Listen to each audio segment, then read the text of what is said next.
Mr. Paul of Texas. Gentleman from Texas is recognized for 5 minutes. Thank you, Mr. Speaker. Mr. Speaker, the largest of all bubbles is now bursting. This is a worldwide phenomenon starting originally in Japan 9 years ago, spreading to East Asia last year, and now significantly affecting U.S. markets. All financial bubbles are currency-driven. When central banks generously create credit out of thin air, speculation, debt, and malinvestment result.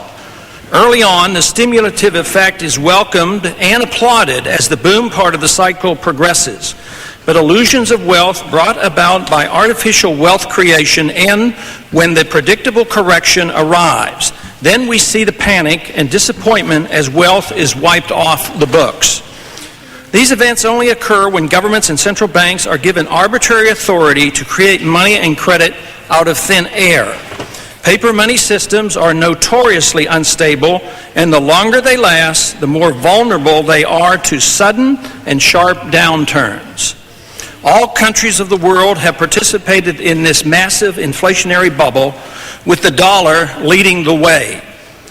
Being a political and economic powerhouse, U.S. policy and the dollar has had a major influence throughout the world, and in many ways has been the engine of inflation, driving world financial markets for years.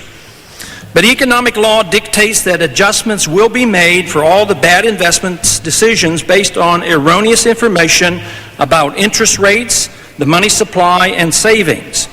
The current system eventually promotes overcapacity and debt that cannot be sustained.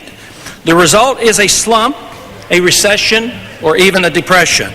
When the government makes an effort to prevent a swift, sharp correction, the agony of liquidation is prolonged and deepened. This is what is happening in Japan and other Asian countries today. We made the same mistake in the 1930s. A crisis brought on by monetary inflation cannot be aborted by more monetary inflation or the IMF bailouts favored by the American taxpayer. It may at times delay the inevitable, but eventually the market will demand liquidation of the malinvestment, excessive debt, and correction of speculative high prices as we have seen in the financial markets. All this could have been prevented by a sound monetary system, one without a central bank that has monopoly power over money and credit and pursues central economic planning. My concern is profound. The retirement and savings of millions of Americans are jeopardized. Economic growth could be reversed sharply and quickly, as it already has in the Asian countries. Budget numbers will need to be sharply revised. The Federal Reserve hints at lower interest rates, which means more easy credit. This may be construed as a positive for the market, but it only perpetuates a flawed monetary system.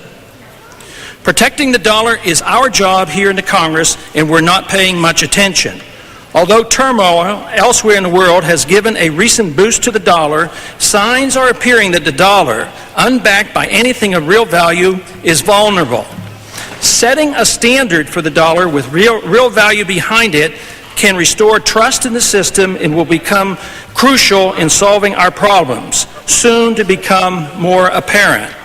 The sooner we understand the nature of the problem and start serious discussions on how to restore soundness to our money, the sooner we can secure the savings, investments, and retirements of all Americans. And I yield back the balance of my time. The gentleman yields back the balance of his time.